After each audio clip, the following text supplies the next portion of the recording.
Hey Rusty, how's it going? Long time no see. It's been a month since our last video, so I figured I'd give you an update of what's going on here at the local level. We had a lot of traction with our last video, and we've had some friends at the local level and even across the country send us some better and improved information to, fill in the pieces in the puzzle here. So what I want to do here is sort of really go through the details of what went on last time. We kind of tracked the money last time with that $10 million from the World Economic Forum. And what I want to do this time is really track the people and track the process and see if we can get some more details of what's going on now that we have some more updates and some more information from our friends. So let's take a look here, Rusty. Here we are at the World Economic Forum website. And what I want to do here is just look at their smart city agenda here. Because we went through this last time, and I really just want to go through the details a bit, not really read the whole thing, but look at the key components here, which says right here in this sentence here. Let's take a look at this here. So it says here that smart cities relies on a range of technologies, including the Internet of Things, mobile solutions, big data, artificial intelligence, and blockchain. So let's see if we can kind of track those things and see what that's going on at a local level. The other thing I want to talk about is going through the World Economic Forum website, because it's a big one, Rusty. Look here, just click here in the menu. Wow, look at all this stuff that pops up. Oh, look at all these different agendas and all these different keywords I'm sure you're familiar with. What I want to show you here is this is a little search engine here. So if we type in here and search, and we just type in, let's see, Guelph, for the local level, see what pops up here. What's nice here is when you type in Guelph, you get the names of people who are associated with Guelph. Like what we have here back down in 2017 is the director of the Food Institute at the university, Evan Fraser. He's associated with the WEF. He may have done a presentation there or something. We got this guy here from the university. So you can find a lot of people here at the university that are associated with them. There's another one down here, a professor. We have an adjunct professor. That just keeps going down here. Oh, behavioral sciences. So yeah, you can find a lot of people there. You can also just search probably the university. So that's how you can find people at the local level, just searching the location. Another thing we can do is we can search people here. So I want to go through here, what I've been seeing here. A lot of our friends have been sending these memes around. Take a look at this one here. Like, I think we understand this pyramid of power here. Good old Klaus Schwab at the top. And then we have his puppets, Trudeau and Chrystia Freeland. And then we have their puppets, which is the whole caucus here. So it says here the known members of the Liberal caucus with ties to the World Economic Forum. So we should be able to check that here on the website, especially for these top two here. So we've got that one. And another friend sent us this one here. This one's pretty controversial here, because not only do they have the Liberal Party with their top two, they also have the other parties down here at the bottom. Apparently some Conservative Party people are hanging out at the WEF as well. Jagmeet Singh over at the NDP. That'd be no surprise here, because he should be really just be up here with these top three, because he's sort of puppeting Trudeau, hanging out with them. And then here's another one. Here's work from someone else. You can see here, this is work in progress from the World Economic Forum. They're going to do some updates later on. This is some screen grab from it. You can see this person's going through the big four here. So they have Trudeau. You got Freeland, who it says it's a WEF board member of trustees. You got Jagmeet Singh, and then you got the Conservative guy here. And here we have a little note down here. This is what people are talking about here. Poilievre was on the WEF website in 2021, but has since been removed. We suspect it may be to position him for the next federal election. Okay, that's interesting. So you can't really find him, or he used to be there. I think that's the controversy we're finding with a lot of people. So let's just sort of continue the work here for this person, because they have these big three. See if we can find them. So if we go down here, let's just type in Trudeau. Okay, here we go. We found him right here. It's Justin Trudeau. And there's his profile on people. Okay, so let's click here. And we go. So here's his profile on the World Economic Forum website. Here's Justin Trudeau. So yeah, that's a definite confirmation there, Rusty. We got that confirmed, no doubt. And then here we can see that link. Here, the We Forum People website. So if we go back to that other meme, oh, it's this one here. See, there's that link. Because you can't type that in directly. I think that's what people are having problems with, because if we just type that in directly, let's see if we get rid of it. Yeah, see, nothing happens. Look at that. We just get the menu. If we start typing people's names in, let's see what happens here. Christia. Yeah, let's just type this in here. There's Christia Freeland. So you can just type people's name in into the people with a dash between them. So we got her. We got Jagmeet. Yeah, there goes Jagmeet Singh, because I typed it earlier. So those three are there. And then let's type here. Oh, that's missing. So if he was there and spelled correctly, then we're not finding him on the website. So in terms of this three, yes, yes, yes, and that might be true what they're saying. I don't know, but we can't confirm. We can't find him there. So that's how you do the people search and the stuff our friends are sending us. Let's go back here. Let's connect this back to the local level in terms of what we were talking about here. So local level, in terms of all these other topics, the one we're dealing with, Rusty, here is the circular economy. So let's go through here and read this. So eliminating waste and promoting the safe use of natural resources.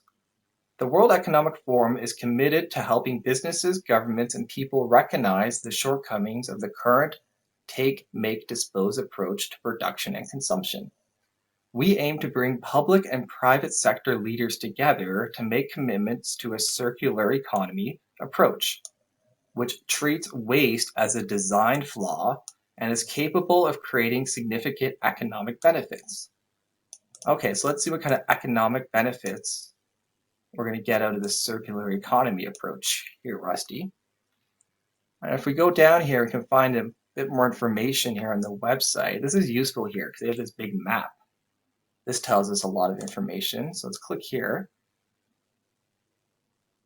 And here we go. Here's our circular economy maps. This is how they're going to do this.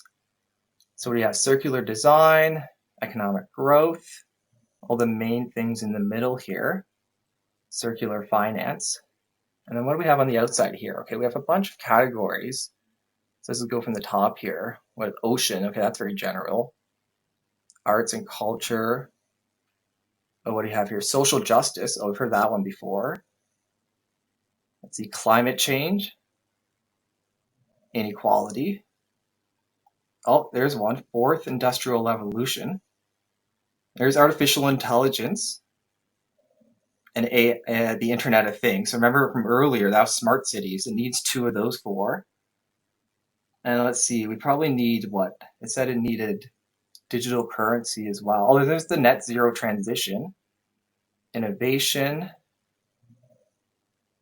Oh, there we go. Financial and monetary systems. That'll probably be the blockchain. And then here we go, corporate governments and all that. Diversity and inclusion. Okay, we've heard a lot of these terms before, but there's their big circle. So that's what the circular economy is. And that looks very familiar, Rusty, because we've kind of seen that before. We look over here at another one that's going around. We've seen this before. They call this the UN Slavery Development Goals. And this is their sort of rainbow circle. And you see this sort of little pin. If you look at a lot of our senators in Canada, you see they wear this little pin on them. So you can tell they're working for the UN because they have this color wheel on it. And if you look at a lot of these words in this wheel, it kind of matches the word in this wheel. It's kind of the same wheel. So yeah, that's what's going on there, Rusty, for the World Economic Forum in terms of a smart city. But I really want to start digging through these things here, this Internet of Things and these sort of technologies, because that's what it relies on. So let's start digging through this at the next level. Let's go down to the country level and see what's going on here with Canada next.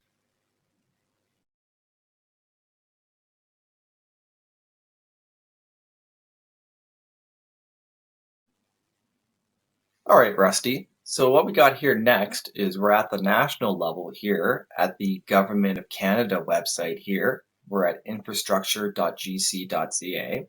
And if you remember this last time, we went through this website, and this here is the map of applicants who applied to the Smart Cities Challenge. And we know the Smart Cities Challenge is funded by the World Economic Forum. So remember here, we looked at this big map here. If we look at all the applicants are pretty much all the cities and towns in Canada. And if we look at the finalists, that looks like, pretty much most of the major cities in Canada. And then what we looked at last time here is the winners. So the big thing that was important to us last time was that our backyard was listed here among the winners. Here, Guelph, Wellington won $10 million from the Smart Cities Challenge. And we realized last time that funded the Smart Cities office, which is trying to push their agenda.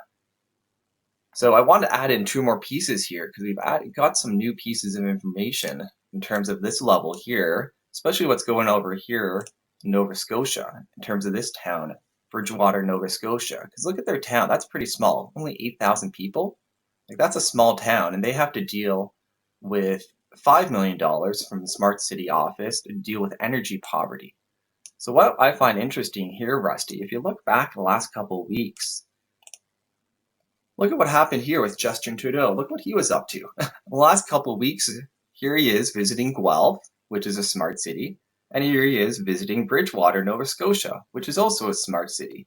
So if you watch these videos, you can see that Trudeau got a nice visit here in Bridgewater with the people yelling at him. He could barely walk in public in that small town. There's only like 8,000 people there, but he had a tough time walking in public out there. So that's the first piece I wanted to add in, and where Trudeau is visiting those cities. And another piece here is we got a good piece of information from our friend here. I think they're out in Nova Scotia. Let's take a look at it here. This is from our friend Darlene, who's been commenting on our last video. And she's been really giving us a lot of information here out on Nova Scotia, especially out on Bridgewater. So I just wanted to go through this stuff here. It's on the last video. You can read through it if you want. But she has 2 good sentences here I want to read through and what she has to say. So what Darlene is saying is it's no wonder that Bridgewater was the only federally sponsored smart city in Nova Scotia chosen to become a smart city. In their challenge statement, they promised to reduce 20% of their resident energy poverty by 2028. What does that even mean, to reduce energy poverty? Yeah, I agree, Darlene. Like, what does that mean, reduce energy poverty? Like, I've never heard that term before. It's kind of weird. So it is weird that they're saying that, and that's what they're spending the money on to fix. Apparently that's a problem. So that's the first good comment we got out of Darlene. Another good one down here is what she said at the end here in caps. Is she said, you forgot to mention Nunavut as a winner, the only territory to win. So yeah, you're right, Darlene. We didn't mention that last time because we were talking about Guelph and Bridgewater. But yeah, if we scroll up here and we look up at the top of the map here in the true north, up here, there's a 4th city that also won. So what we have here is up in Nunavut communities here, they won the $10 million prize, and let's see what they're going to do with the money. So our communities will implement protective and preventative measures to reduce the risk of suicide in Nunavut, which is 10 times the national average, and increase the amount and accessibility of peer support networks, educational resources, and creative outlets that promote positive mental health to all of Nunavut. Okay, so basically they're going to spend that $10 million to promote positive mental health and encourage suicide. Or I guess reduce the risk of suicide, not encourage it. That's the MAID program. That's another thing. If you've heard about that, Rusty. I hope they don't do that, but you never know. So that's correct. So good old Darlene pointed out, we had to zoom out there, and there's 4 cities. So those are the 4 key targets here in terms of smart cities that the World Economic Forum is going after. So in terms of review, we have 4 cities now, and the main categories are here. Up in Nunavut, it's mental health. In Bridgewater, Nova Scotia, we have energy poverty. In Montreal, let's see, okay, it was mobility and accessibility to food. So that's what they want to deal with there, because they got the big prize of $50 million.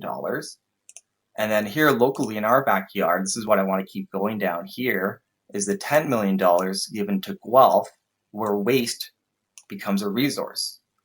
So we have our 4 cities and our 4 categories, and let's keep tracking this $10 million here. Let's go down to the local level, the next part.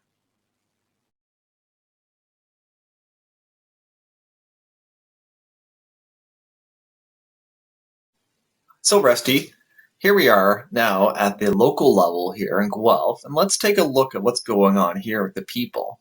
The first thing I want to show you is the mayor. Let's go to his Twitter account here. So here's our mayor of Guelph, Cam Guthrie. He's a husband and dad, and the past chair of the Ontario Big City Mayors. So that's what our good friend here, Passat, keeps hammering the mayor about, apparently for these association to these boards. Because if we look at this post here, so what it's saying here, in his role as a GCOM board member, Mayor Guthrie will serve as an ambassador for urban climate action at local, national, and global level and represent the region of North America, helping guide North America towards ambitious emissions reduction goals and helping national governments meet the highest ambitions of the Paris Agreement. So this is what Passat has found out here in terms of the associations with our mayor. He's associated with the Paris Agreement and the agenda of emissions reduction goals.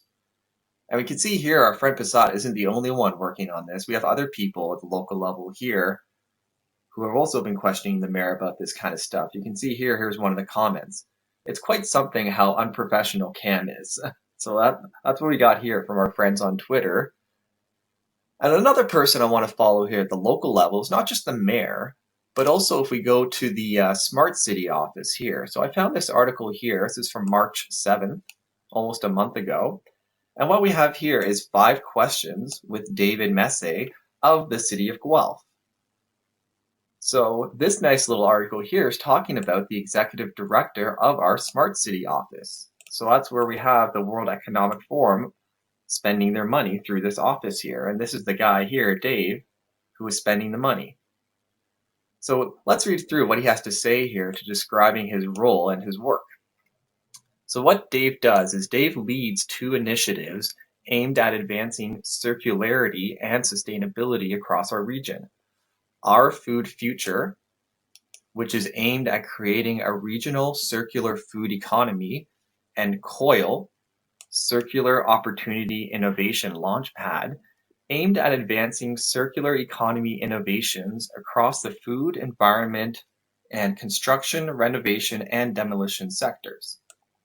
Okay, so what Dave is describing here is basically the work he's working on. He says it's 2 projects. So the Smart Cities office from the World Economic Forum, we can see they're changing the language here. Now they're calling it Our Food Future and COIL. And if you remember that from last time, Rusty, we made the connection between COIL. We know COIL means Smart City, and we also know now that Our Food Future means Smart City as well. So thanks, Dave, for telling us that. We know your 2 projects, so we can follow those 2 projects and see what kind of work is going on. And let's go down here, because we look through this article here. There's the same thing from last time, 50 by 50 by 50. So we read through that stuff last time. Let's go down here into this bonus question, because this is good here. What are you working on right now, Dave? So what is the Smart Cities working on a month ago? So we just installed sensors in organic waste carts for about 45 ICI businesses. These sensors are collecting real-time data on waste these businesses produce. Current estimates are that about 65% of food waste comes from businesses, but the data quality for the ICI sensor is generally pretty weak. So we look forward to these sensors giving much better data. Beyond that, we plan to use the sensors to create competitive dashboards, pay-by-weight business models, and other approaches to incentivize businesses to reduce the food waste they produce. So that's the current thing that's going on right now, is they're installing these food sensors to track food waste because currently they don't have enough information to track what's going on. So that's what's going on with our Smart City office. But let's keep digging. So let's go to their website here. So what we have here is guelph.ca, and we're at Our Food Future. that circle should look familiar, Rusty, from earlier. It looked like one of the logos. So here we have here, this is the useful documents. This is all the documents we could find for the Smart City Challenge and their playbook and all the toolkits. So this is pretty much all the documents we could find for the Smart City office.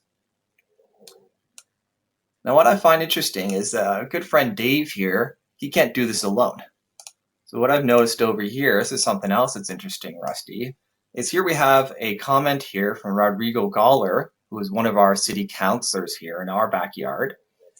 And he posted about how they're hiring a program assistant at Our Food Future. And we know Our Food Future means the Smart Cities office.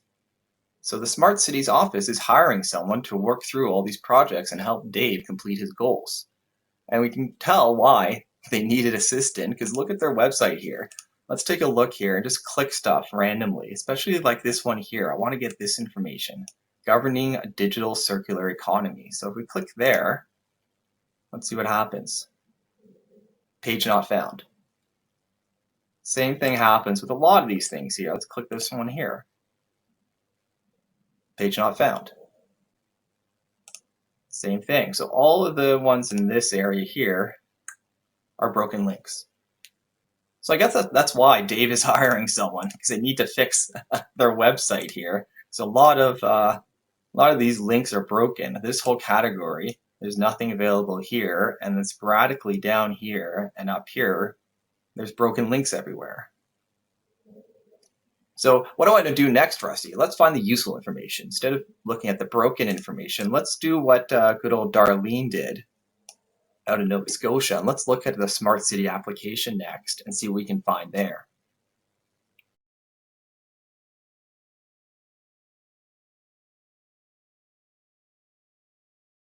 Okay, Rusty, now that we're down at the local level and we're done with the people, let's keep following the projects and see what we can find here in the Smart Cities Office website.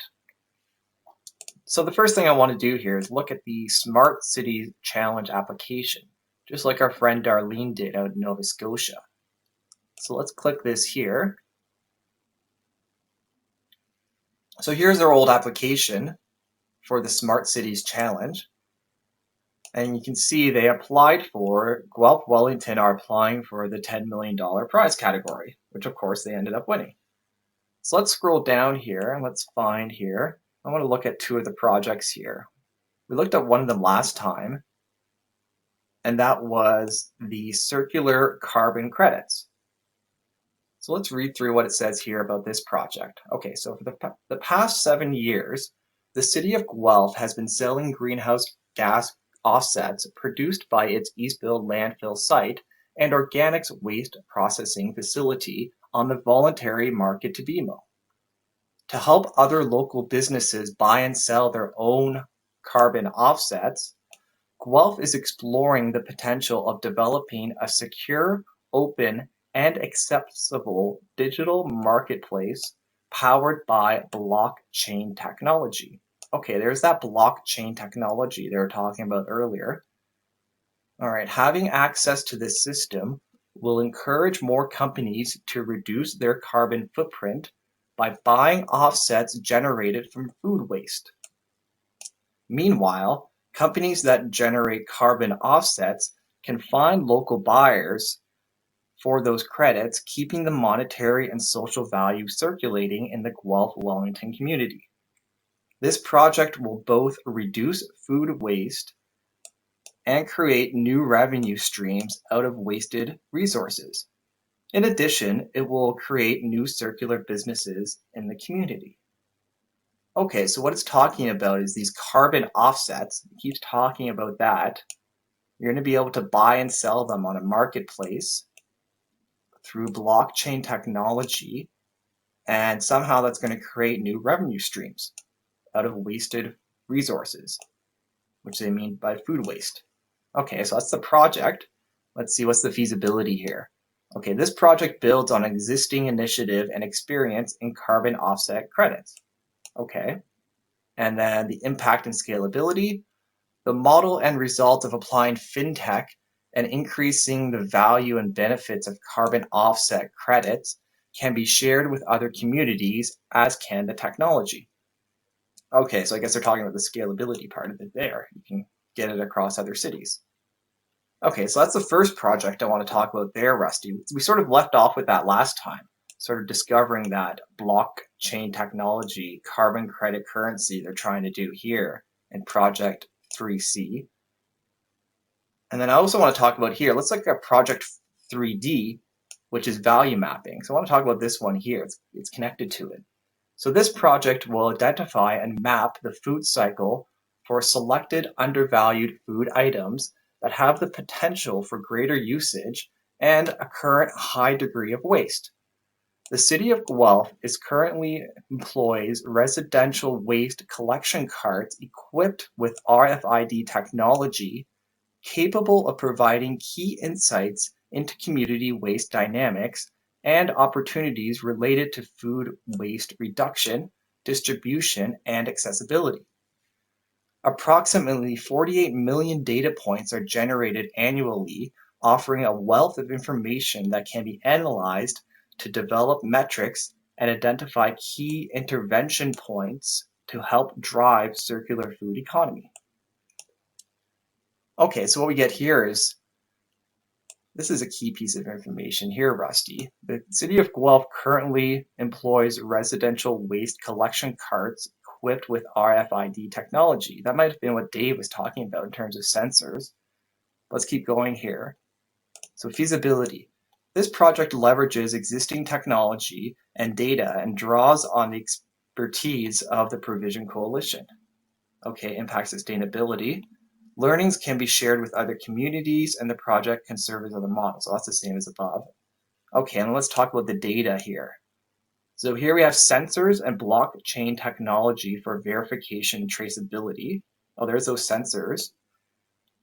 Business diagnostic and analytics technology, providing a platform to evaluate current business models and processes in food production and identify opportunities to reduce systematic waste. And then here's the last one here, the City of Guelph residential waste carts equipped with RFID transponders.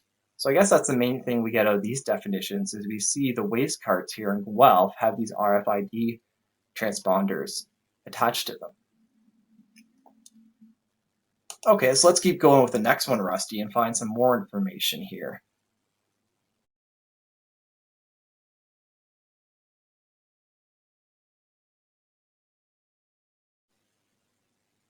Okay, Rusty. Now that we've identified the two major projects at the Smart Cities office here in Guelph, let's look at them more in detail.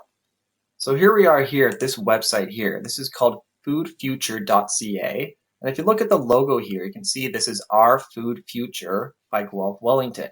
But we know from earlier, remember, Our Food Future just means Smart Cities office, which means World Economic Forum. It's the same thing.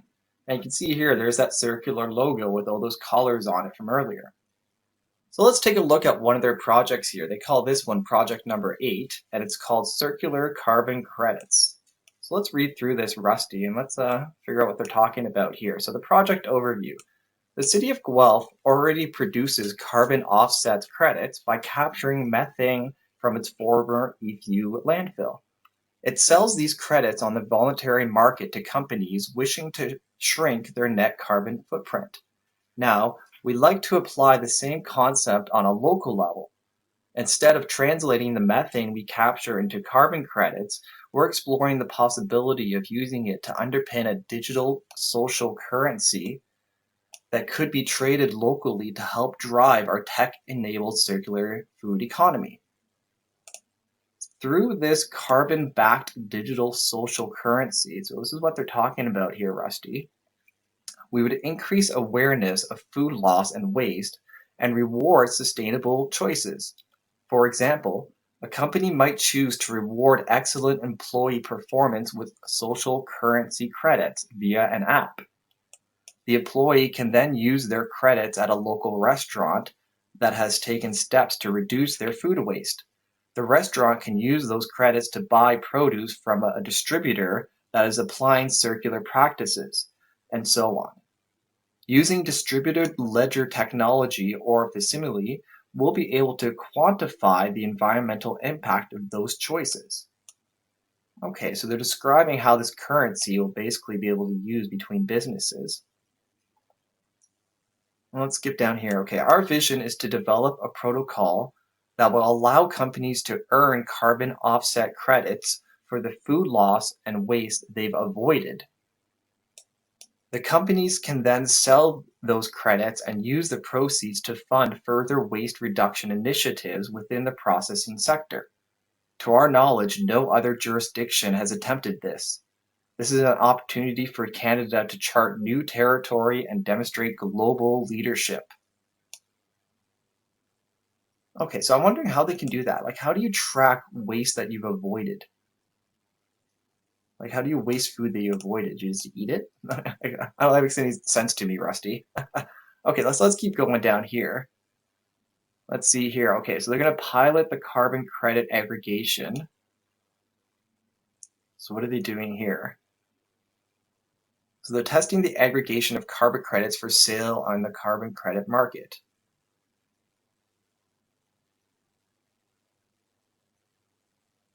And then we're looking at a compliance market. Okay, here we go. Okay, now we're looking at which compliance market we can feed into the general to generate the highest price per ton. Initially, we're targeting the voluntary offset market since the requirements are less stringent. Ultimately, our goal is to sell carbon credits to the compliance offset market, which offers significantly more dollars per ton. So that's the key thing there that they were saying earlier in terms of how they generate revenue. They want to have the highest price per ton for these carbon credits, and they want to generate more dollars per ton to get them more expensive. So let's take a look at the next part here. So that's the first part, carbon credits. And here's another project they have on the same website here. We know this is the Smart City office. And here they're talking about circularity in municipal waste systems, because we know they're going after food waste. So yeah, here they're saying, how can we make better use of food waste? We're working with local partners to identify opportunities for synergies to divert as much organic material from landfill as possible, creating economic opportunities. To facilitate that process, we're conducting a material flow analysis to pinpoint where we can reduce food loss and waste at each stage of the food value chain, from raw inputs to the final consumer, and design opportunities for appropriate reuse. We're also planning to equip municipal waste collection trucks with advanced sensors and AI technology to audit organic waste on a household-by-household level. The resulting data could be used to generate customized reports that residents receive on their smartphones, outlining their waste patterns and providing practical solutions on how to reduce their avoidable waste, costs, and carbon footprint. Meanwhile, aggregating the data will allow us to design targeted waste reduction interventions for particular neighborhoods. Finally, we're creating a public dashboard that offers up-to-date statistics on the levels of avoidable food waste in the community, the percentage of organics contaminating other waste streams, and other progress towards reduction targets. So the key thing here, Rusty, is right here in these middle sentence here. If we look at this is how they're trying to do that AI technology. So we're also planning to equip the trucks. So we're going to see our trucks with AI technology and sensors to audit the waste on a household by household level. So that's what they're trying to do here. Okay, so let's see here. Oh, here we go. City of Guelph curbside waste analysis. Okay, let's go here. The City of Guelph already has GPS technology and radio frequency RFID tags installed on the curbside collection bins. Oh yeah, we know that from earlier. This allows the city to collect real-time data on waste, recycling, and organics that can be tracked back to residential address or neighborhood. However, to get more granular data on the organic waste that residents put in their bin, our only option at this point is to conduct manual audits. This is time-consuming and provides only a snapshot of waste from a sampling of households. We see the potential of leveraging emerging technologies to go much further.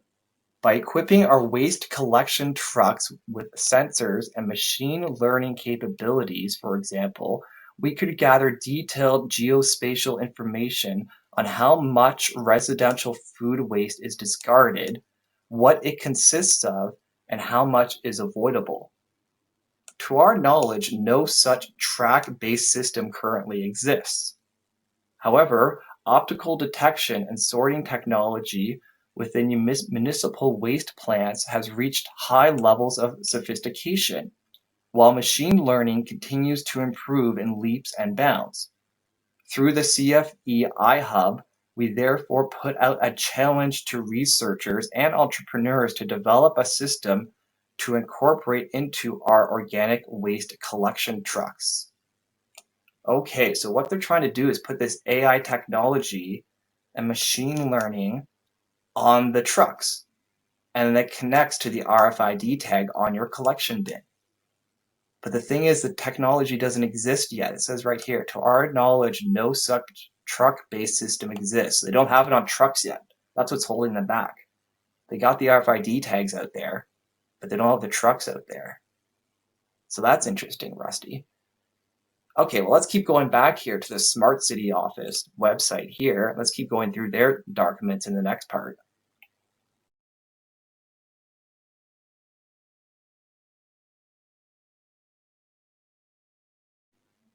Okay, Rusty, now that we've done some digging, I want to sort of stop and take a second on what we learned. So what we learned so far is that we know that the RFID tags are already installed on the curbside collection bins.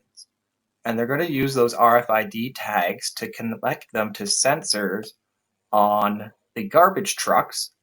And then that's going to track the carbon credits and the food waste.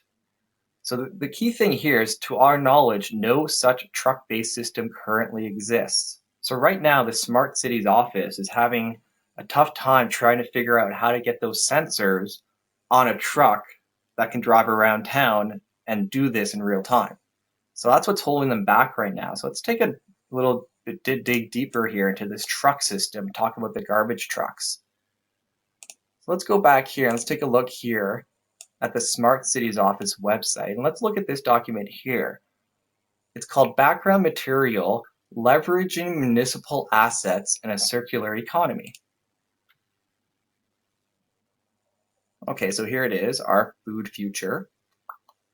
Let's dig down here. So here we have increasing circularity and the use of carbon credits in the food system. Okay, and then here we have municipal waste carbon credits. What does this say?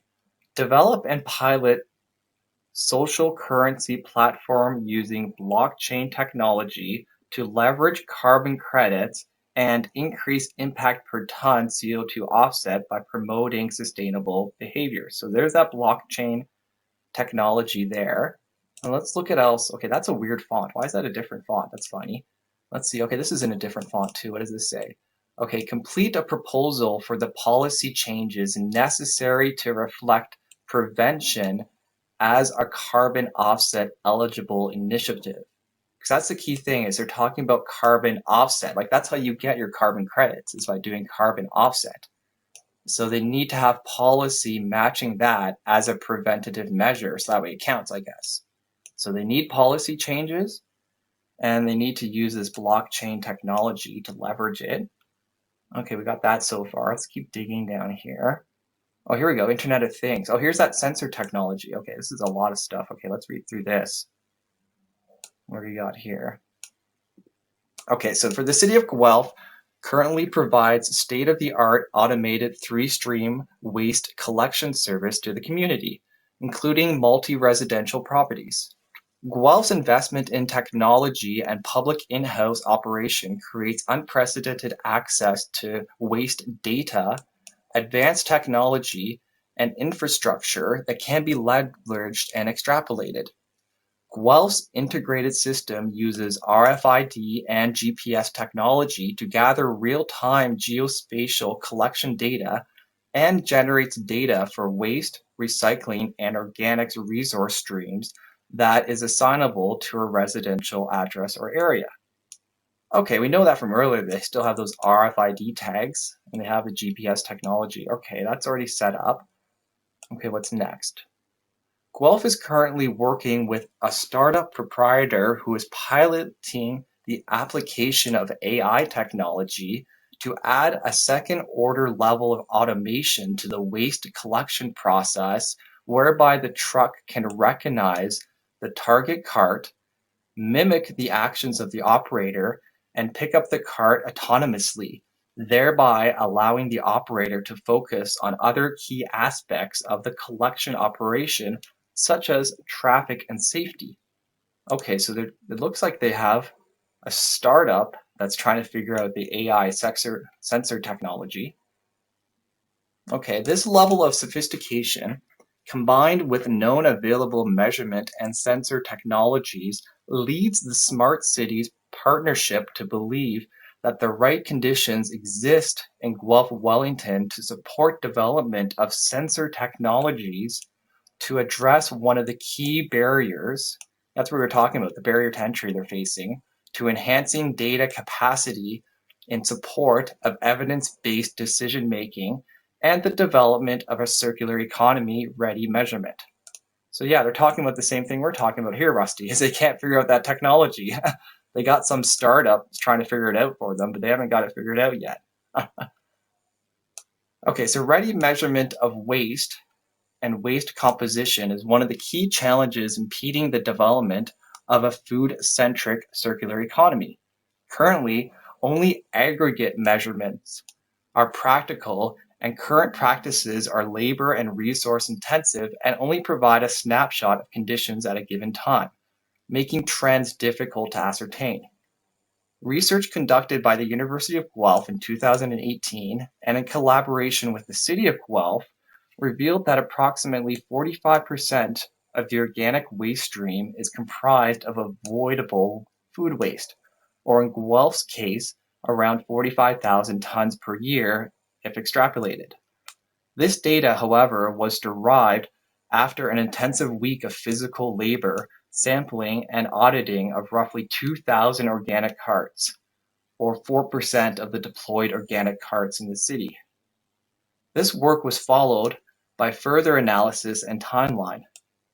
The opportunity to automate this process using the potential of Internet of Things, AI, and data analytics would greatly increase reliability and capacity, as well as creating the potential for a feedback loop to residents. Increasing the frequency and reliability of measurement is critical in support of building trends, informing business cases, and meeting the objectives of building a food-centric circular economy. Okay, that's a big one, Rusty, but it really tells us your plan here, because it tells us right here in this sentence. Because what they're trying to do is use the Internet of Things, artificial technology, so I guess that'll be the sensors on the truck, and then they'll connect the truck to the Internet of Things, and then they'll give you your data, and then do stuff based off that. Okay, so let's see what they're doing with it next here. The Smart Cities Collaborative sees measurement, development, and data management as the fuel that will incentivize numerous economic benefits derived from entrepreneurs who take advantage of the collaborative and supportive environment embodied in the Guelph-Wellington Plan. The plan will leverage data and integrated geospatial technology and mapping to identify circularity and increase access to nutritious food and reduce waste. The plan will also leverage partnerships, the principles of community-based social marketing, and data and technology to build bridges and overcome barriers such as awareness, social economic status, language, and accessibility for Guelph-Wellington residents. This project aspires to enable households to access their waste data similar to the Green Button application for personal energy use data. For example, with the current RFID technology and envisioned sensor technology to be developed, yeah, because I haven't got that figured out yet, a customized report could be sent to a homeowner's smartphone app to be developed. Okay, so they don't have the app done yet either, but that's easy. You can make an app. Outlining sorting practices, avoidable food waste and cost, carbon footprint implications, and to push key message around access to programs and services and in multiple languages. So that's basically how you get like your carbon credits.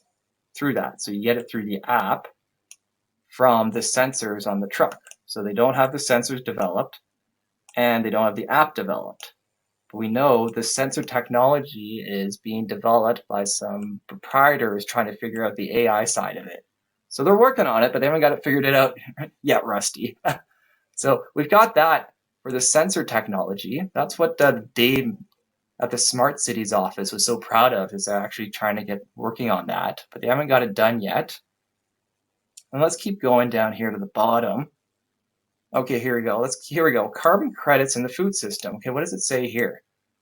Okay, so on May 7th, 2018, Guelph City Council, a nice typo there, endorsed a recommendation from our Energy Guelph Task Force that the city strive to become net zero carbon emissions by 2050 and look into what can be done to help make that happen.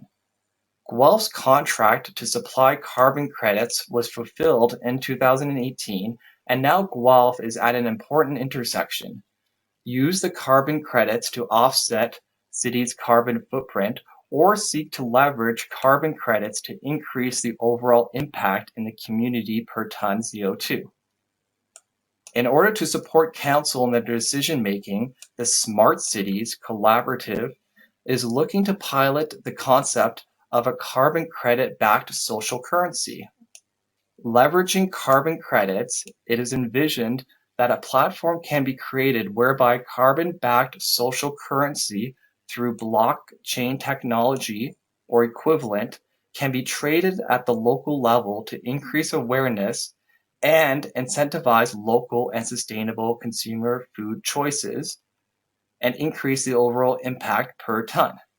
Okay, so they're talking about those carbon credits that we mentioned in the last video there, Rusty.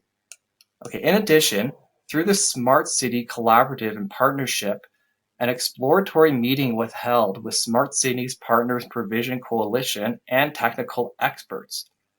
Leveraging Guelph's experience, Provision proceeded to conduct a feasibility study with respect to aggregating carbon credits from their work to reduce food waste at food and beverage manufacturing sites, sell the carbon credits, and leverage the sale to, in part, fund further processing waste reduction initiatives.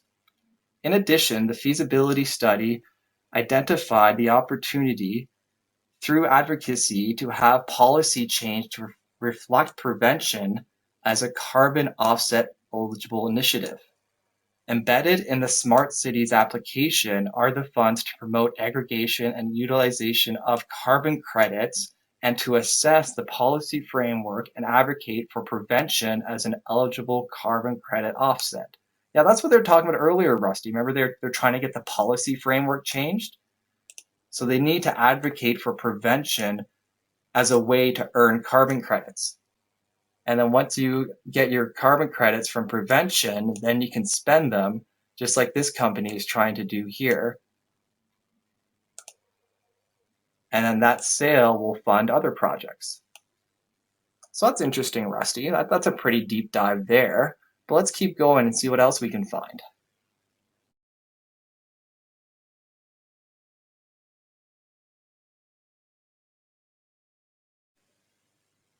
Okay, Rusty. Now that we've gone through everything, I want to sort of review all the information we got so far. We've got a lot of pieces to the puzzle, and I wanted to review the people, the places, and the projects. So we got everything laid out here at the end. So first of all, here's all the people, Rusty. Remember we went through this earlier here on the World Economic Forum website? So here we were able to confirm that Justin Trudeau, Chrystia Freeland, and Jagmeet Singh were all members of the World Economic Forum. That's easy to confirm. In terms of Pierre, we weren't able to confirm or deny, but there is the suspicions here from our friend here who has this screenshot, so we don't know there. And then more on a local level, we have the mayor here, and he has his connections to the Paris Agreement and the emissions reduction goals. So we found that connection to the mayor. And then more on the local level here, we have the executive director of the Smart Cities office, good old Dave here, who's working directly for the money from the World Economic Forum, because we got $10 million from the Smart City Challenge. So part of that money, they also need help. Remember, their website isn't the best, so they need help up here Remember, they're going to add another person here. They're going to add in a program assistant to help out with our food future, which is one of the projects in the Smart Cities office. So we might see a seventh phase come up here later, whoever signs up for this job. Hopefully we don't hire anybody we know, but we'll see. They might add themselves to this list. So that's the people so far, Rusty. Let's look here. Here's the places we got. So here's the 4 Smart City Challenge winners now we have fully covered. We got here in our backyard down in Guelph. We got good old Montreal here. And we got our new friends here out in Bridgewater, Nova Scotia. The other thing up here to notice now is we have Nunavut. So we have 4 cities and there's 4 topics. So up here we have mental health. There's energy poverty down here in Nova Scotia. Access to food with Montreal. And then here in our backyard, we're dealing with the food waste, as we can see with our garbage cans and our garbage trucks. So that's sort of our review of the places. And then here, what's going on with the projects is we have the local stuff in terms of the circular economy and what Dave is working on in the Smart City office. So you probably recognize this big circle diagram from the beginning. Here's the local version. And the 2 projects we focused on is the value mapping and the circular carbon credits. So here's what we got out of here, Rusty. So the main points we got is they're trying to pilot the concept of a carbon credit-backed social currency. And the way they're going to do that is through blockchain technology. And the thing is, it's going to connect our dumpster bins here. So these are our garbage cans here in Guelph, and they apparently already have the RFID tags on them. So they have them on each household. And that's going to connect here to the garbage truck, which is going to have sensors and AI technology on it, which will sort the garbage. And then based on that, it can assign carbon credits to the household through the app that they have yet to develop. But you know, anybody can develop an app, so it'll be easy to do. The key thing we learned though, Rusty, is in that process, it's sort of the middle end they're stuck with, is that they have the front end here at the garbage can, and they can develop the back end through the blockchain technology and the app. It's the middle end here they're stuck on, is the truck itself. So you can see here it said, to our knowledge, no such truck-based system currently exists. So they can't get both the sensors and the AI technology on the garbage trucks. Once they get that technology in place, then they'll have all their pieces in place, and then maybe we'll see this start happening. So you know, Rusty, the last time I left off with you, I said that it's time to get our hockey sticks ready. And I think with this video now we have a better direction in terms of where to point our hockey sticks. We know the people to point them at, we know the places to point them at, and now we know the projects to point them at. So, you know, it's been a while since we last talked, and if we want to keep track of what's going on here in terms of the news, I found another channel that's more local here in terms of Guelph. If you want to keep track of what's going on here, this channel here covers the exact same news, but it's all Guelph only news. So it's a funny channel. You can check it out there while we wait the next month until we meet, Rusty. But, you know, this time around, I want to leave off with a famous quote. It's one of my favorite quotes, Rusty, here. It's from Suzanne Coles, if you remember her. She gave this speech here. It was about a year ago back from Kitchener. So that's Kitchener downtown there. She's giving this speech, and it's one of my favorite ones here. So I just want to leave off with this quote from Suzanne. And she said here, you can see it's the title of the speech. It said, "We are the free ones." So that's what I want to leave off here. And she said, you know, Rusty, we are the free ones. We don't need them. We just do what we have to do to get things done. So you know what, Rusty? I think it's time for us to get things done.